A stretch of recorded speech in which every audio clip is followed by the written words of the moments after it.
that as all political parties are increasingly orientating themselves around the social question, so increasingly this set of social issues are given more and more prevalence, okay, and are seen as the key to just about everything. Suddenly, in the first decade of the 20th century, social issues, social questions become seen as at the center of all the big pressing issues. The question of political stability, and you're going to see there's not a lot of that around in the first decade of the 20th century, of economic efficiency, and as we know, Britain is beginning to feel muscled out by other economies, the US and Germany in particular, and there are endless series of studies that look at the greater efficiency of the German economy than the British, and finally racial health. Okay? That social reform was the key to improving the racial stock of Britons that would therefore continue to enable Britain to expand as an imperial power and nation. And again, I'll talk more about this next week.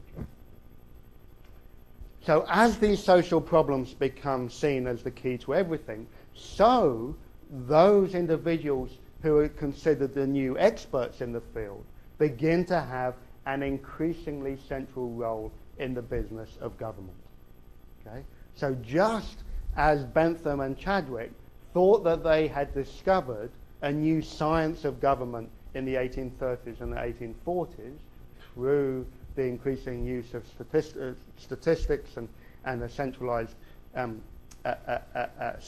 system of inspection, so in the first few decades of the 20th century, social science became seen as critical to the operation of government.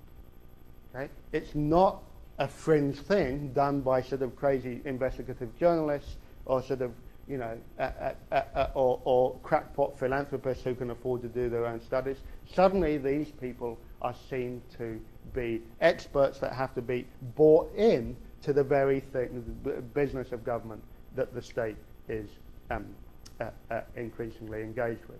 And Rowntree, who you see here with his fabulous moustache, in midlife, I struggle between showing you a young Seaborn Rowntree around 1901, looking really rather dashing, or the older one in the 1940s, looking distinguished. So I went for this one because midlife is so much the best time of one's life that one has to show pictures of people in middle age. So Rowntree becomes the classic expert on these social questions and is hired by the new Liberal governments after 1906 to do a whole series of reforms, to be responsible for a whole series of reforms. First of all, and I'll come back to this stuff next week, so don't worry, it's just I'm really setting up stuff for next week here. First of all, he's called, as is Booth, as an expert in the very important Interdepartmental Committee on Physical Deterioration. This is a government committee set up to investigate whether the physical health of Britons was actually deteriorating, whether all the alarms about degeneration were actually true. And Rowntree and Booth were key experts on that committee. They're also involved in thinking about the creation of the school meals program in 1906 and the effects of child poverty and of the nutrition for Rowntree, because of his interest in nutrition, was very important in that. The old age pension, which is introduced in 1908. And then two other things, the introduction of national insurance, which is social security, which gets passed in 1911. And then finally, during the First World War itself, Rowntree is put in charge of the Ministry of Welfare in the Ministry of Munitions, i.e. how to make munitions workers more productive by taking greater care of their welfare.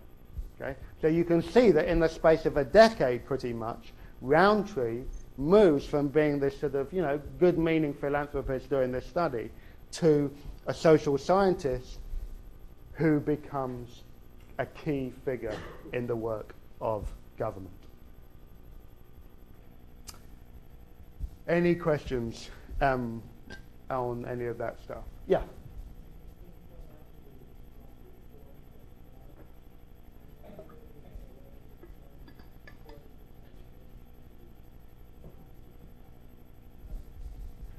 That's a great question. So the question is, my portrayal of this is that this is all something that comes from above, and was there any examples of popular pressure for social reform from below? There were examples of that. And I'll give you one example of that. You'll remember that in 1870, local school boards were created with the introduction of compulsory elementary education. And that those local school board elections included women for the first time. So you have a much more democratic franchise in local school boards. And the issue of child welfare and the introduction of school meals happens locally first. And it happens locally in the precise localities where the Social Democratic Federation and another organisation called the Independent Labour Party, both of which became eventually part of the party that became the Labour Party, had particular strength of support. Okay? And that happened 5 or 6 years before it becomes passed at the national level. And those people are all called down to help advise. Bradford is a good example. Bradford was one of the places where it happened. So there was movement of social reform that came from below, but rather like progressivism in the US, and Jen will correct me if I'm wrong, it was primarily something that came from above. It came from the work of people who believed they had found a new scientific basis for organising society more efficiently and, should I say, more fairly. Does that get close to any other questions? Yeah.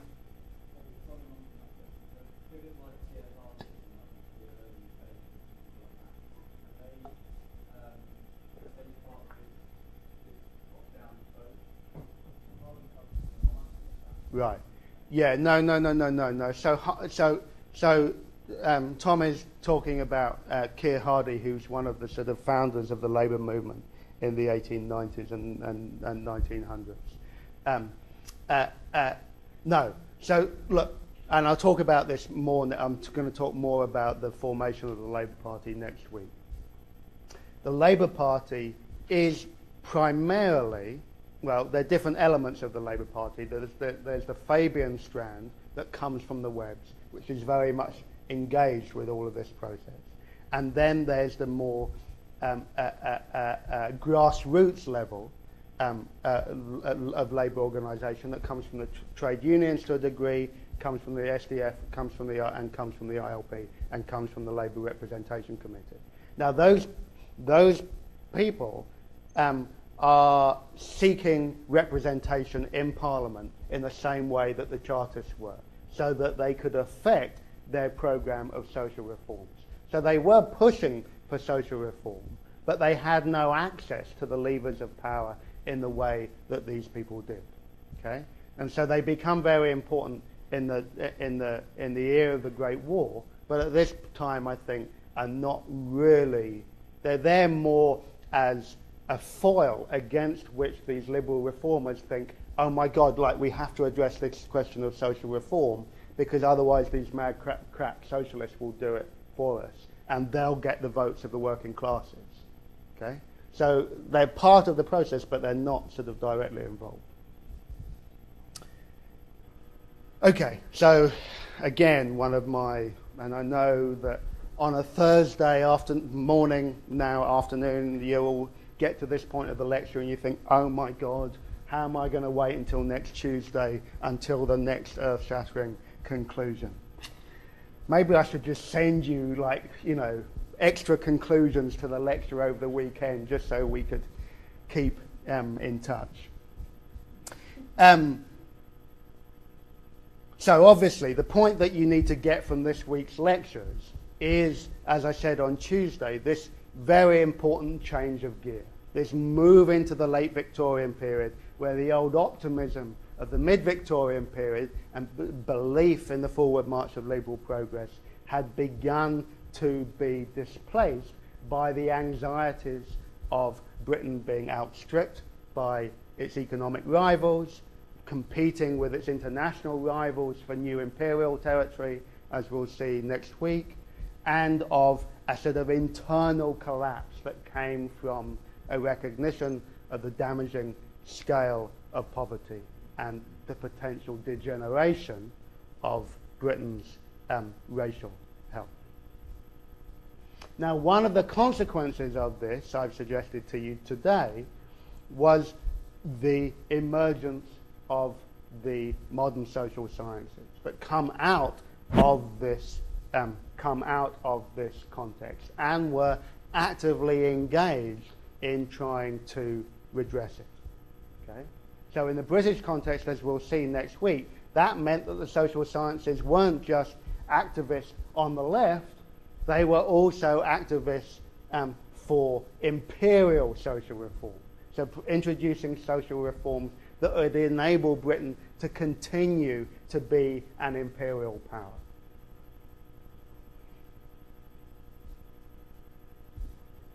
This issue of the social question and the social problems that social investigators and social scientists revealed provided an absolutely critical challenge to the central tenets of liberalism that I've been talking to you about since the beginning of this class. And I'm not suggesting that this is the end of liberalism, but I am suggesting that this is the beginning of the end. Okay? It continues to have a very important grip throughout the 20th century, but it fundamentally changes at this moment, as we're going to see next week, when we'll look at this whole series of reforms, social reforms, designed to shore up Britain's racial health and efficiency, to try and improve economic productivity, and to maintain Britain's imperial preeminence. Okay? So that will be the basis of next week. And then the other thing that we're also going to do is look at the really significant political challenges that come, not least from the colonial nationalist movements of colonial nationalism in Ireland and India particularly, and of the rise of the labour movement in Britain. And then on Thursday, I think, because we're then getting very close to the midterm. How many of you have midterms next week? Yeah, so you've got one more week here. But then we'll have one more lecture, but the big last lecture before your midterm is really about the First World War, which is really a really big turning point here. So have a wonderful weekend, and I'll see you next week.